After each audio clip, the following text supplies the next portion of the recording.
In Part 1 of Lecture 7, we will discuss what is a deadlock. Every New Yorker knows what a gridlock alert is. It's one of those days when there is so much traffic that nobody can move. Everything just sits there. The real reason for gridlock is that there are so many cars getting stuck in the intersection that traffic on the cross streets can't get through. As a result, that street backs up as well, and after a while, if there are enough cars on the street, no one can move because all the intersections are blocked in one way or the other. Essentially, this is what deadlock is. Processes effectively block each other because each process is standing in the way of another process trying to finish its jobs. Each process is holding something that the other process wants, and as a result, neither can move forward. Imagine two processes running on the same computer. Both are trying to copy files. One process is trying to copy from drive A to drive B. The other process is doing the reverse. And they both request and get the drives from which they are reading. The end result is that they are both waiting for the drive onto which they are going to write, which the other one is holding on to for dear life because they're going to read from it. Without some intervention, the standoff can continue forever, unless we unplug the computer first. This diagram illustrates the problem pretty well. The green circles represent the resources, and the blue rectangles represent the processes. The green arrows show that resource 1 belongs to process A, and that resource 2 belongs to process B. The blue arrows show that process A is waiting for resource 2, and that process B is waiting for resource 1. Unless they can share these resources, we have a two-process deadlock. We'll see quite soon that deadlocks do not necessarily involve two processes. This little standoff can involve a larger circle of processes, which actually makes it more dangerous. It isn't a matter of starving one or two processes. It can actually involve a fairly large number directly or indirectly.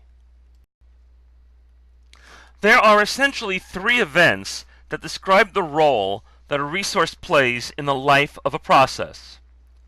The process first must request the use of the resource. Since it may very well not be available immediately, the process will have to wait. This is the stage where the process may be deadlocked. After securing the resource, and whatever other resources it may need, the process uses the resource. After it's finished with the need of the resource, it releases it, and now it can be used by other processes. Release is also important, because if processes don't release their resources, other processes can't use them. There are four conditions that must be true for deadlock to occur. These are mutual exclusion, hold and wait, lack of preemption, and circular wait. Mutual exclusion means that only one process can use a resource at a time. This is fairly common. Only one process can read from a keyboard at a time, for example. But even resources that can be shared may only allow X number of processes to use it at a time. The sign that barbershops used to have, 8 chairs, no waiting, assumed that there would never be more than 8 customers in the shop at once to get their hair cut. If there were, then there would be some waiting. Hold and wait means that a process can hold onto a resource while it waits for another.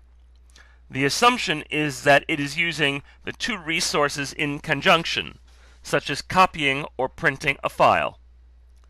No preemption means that a process cannot be stripped of a resource without surrendering it voluntarily. Preempting the resource of a process means that when it resumes, it must somehow replace the resource that it lost and find a reasonable place to resume execution.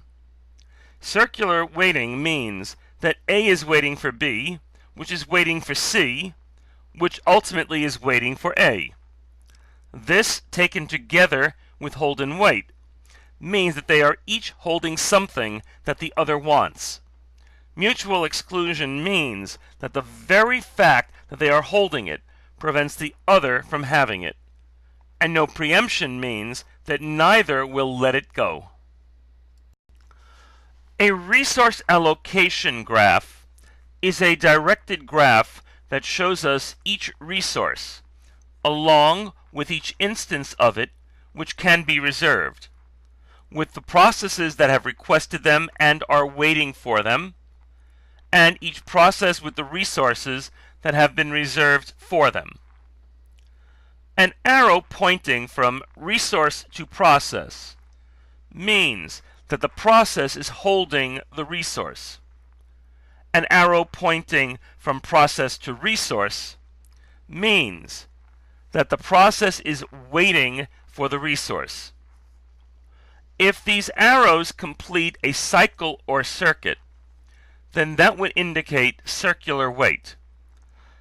Since you see no circuits here, there is no circular wait, hence no deadlock. A circuit does not necessarily mean a deadlock, although it will indicate the possibility of one. Here you'll notice that there is clearly a circuit from R5 to P2 to R2 to P3 back to R5. That means that there is circular wait. But since R5 has two instances, each of which can be independently reserved, we need that second circuit from R5 to P1 to R2 to P3 back to R5. Since this completes a circuit which includes the second instance of the resource, we have a deadlock. This diagram includes a circuit, but there is no deadlock. R5 has a second instance, which was reserved by P1. Since P1 has all the resources that it needs, it can complete its execution. Afterward, it will free R5, and then P3 can use R5 and complete its own execution. Lastly, P2 can finish. Since they all can finish, there is no deadlock.